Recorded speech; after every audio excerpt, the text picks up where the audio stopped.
Con el gusto de siempre te saludo en este hermoso día, lleno de bendición, porque así lo declaramos y lo creemos, cuando el Eterno ha renovado su fidelidad y misericordia para toda la humanidad. También nosotros renovamos nuestro entusiasmo y nuestra obediencia hacia Él. Y qué mejor iniciar el día con este mensaje en nuestro devocional.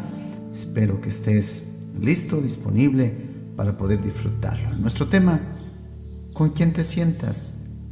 La base bíblica está en Marcos capítulo 14, versos 53 al verso 55. Trajeron pues a Jesús al sumo sacerdote, y se reunieron todos los principales sacerdotes y los ancianos y los escribas.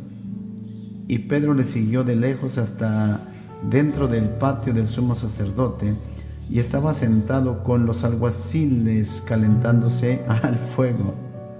Y los principales sacerdotes y todo el concilio buscaban testimonio contra Jesús para entregarle a la muerte, pero no lo hallaban. ¡Wow! No debería de ser tan difícil encontrar un lugar donde sentarse, ¿no es cierto? La vida de Jesús estaba siendo juzgada en la casa del sumo sacerdote, y Pedro buscaba un lugar donde poder ver lo que le sucedería. Pero no se animaba a acercarse mucho por temor a que alguien lo reconociera como uno de sus discípulos y también lo arrestaran. Por lo que Pedro se quedó en el patio fuera del salón principal, donde estaba oscuro y hacía frío. El apóstol estaba temblando junto a los guardias que habían arrestado a Jesús y que también tenían frío. Ante esta circunstancia, hicieron fuego y se sentaron alrededor de él. La Biblia nos declara de que Pedro se les unió para calentarse. Todos a una voz podríamos haber exclamado: ¡ay, Pedro! ¿Tienes que sentarte entre los enemigos de Jesús solo para calentarte? ¿Por qué habrá pensado que podía pasar desapercibido entre las sombras? Se le olvidó que el fuego no solo da calor, sino también luz. Y de pronto, una joven sirvienta lo vio y lo acusó: este es uno de ellos. Pero Pedro volvió a negarlo. Poco después, los que estaban allí volvieron a decirle: la verdad es que eres uno de ellos, pues eres Galileo. Todos conocemos el resto de la historia. ¿Cuánto tuvo que arrepentirse Pedro de haberse sentado con los enemigos de Jesús? Esta situación que vivió el apóstol Pedro es muy similar a la que viven a diario muchos de los que se llaman seguidores de Cristo. En muchas ocasiones nos hemos sentado en donde no debiésemos y con personas que no edifican nuestras vidas.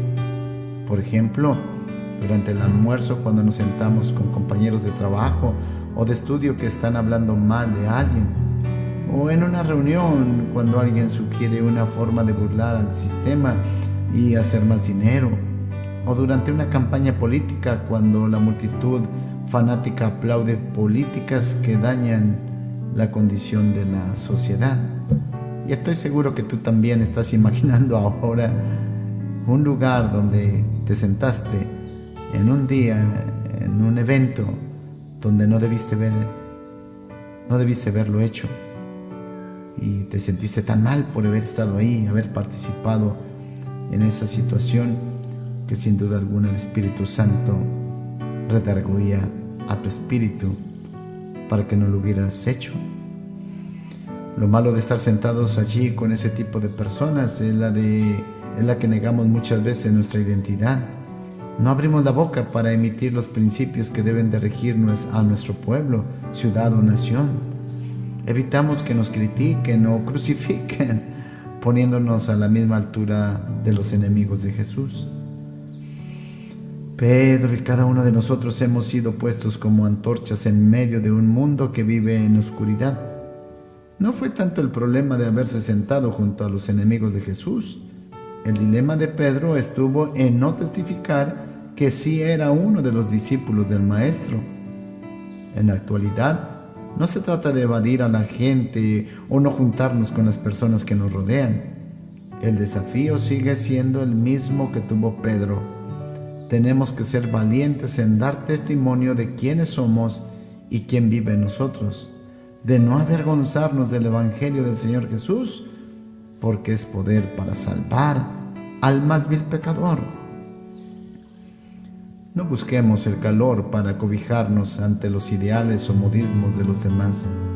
Levantémonos y hagamos brillar la luz de Cristo en nuestras vidas para bendecir a los demás. ¿No crees que sería mucho mejor que solo sentarse para calentarnos y participar de lo que ya no es lícito para nosotros? Conclusiones. Cualquier destino, por largo y complicado que sea, consta en realidad de un solo momento, el momento en que el hombre sabe para siempre quién es. La identidad de reino que está bien definido en un individuo jamás tiende a desaparecer. No tenemos el por qué sentarnos con nuestros enemigos para confundirnos en medio de ellos, cuando nuestro deber es la de alumbrarles a través de la luz de Cristo. Un hombre sin cultura es un individuo sin identidad. Reflexiona. El temor a ser identificado como un discípulo de Cristo hizo que Pedro llegara a negar a su maestro. ¿Has negado tú al Señor Jesús por miedo a que te identifiquen como cristiano? Pedro se unió a los enemigos de Jesús con el propósito de calentarse ante el inminente frío. ¿Sueles hacer cosas que no son de tu identidad como hijo de Dios solo por el hecho de obtener algún beneficio? Todos pudiésemos exclamar ante la negación de este apóstol: ¡ay, Pedro! ¿Has criticado a alguien que ha negado al Señor Jesús con sus hechos? Al final, Pedro tuvo que arrepentirse de haberse sentado con los enemigos de Jesús. ¿Crees que necesitas arrepentirte al igual que Pedro por este mismo hecho? Mi deseo es que sea de utilidad este mensaje a tu vida, con quien te sientas. Creo que es un buen momento para analizar nuestras vidas y saber con qué gente nos codeamos, nos rodeamos, convivimos. Y no es tanto el problema ello, sino estar conscientes de saber si estamos haciendo lo mismo que ellos hacen cuando no es parte ya de nuestra identidad. Busquemos a los nuestros, convivamos con los nuestros sin dejar de alumbrar a los que están en tinieblas, pero no para convivir como ellos conviven, sino para alumbrarles a través de un buen testimonio que les debemos dar como auténticos cristianos. Deseo que este día sea un día de gran testimonio a tus compañeros, a tus colegas, con la gente que te rodea, y que ellos sepan que en ti pueden encontrar el mejor de los ejemplos para una vida que vive en Cristo Jesús. Anhelo encontrarte mañana, si Dios nos da vida, para escucharnos en un devocional más bajo la unción del Espíritu Santo. Hasta pronto.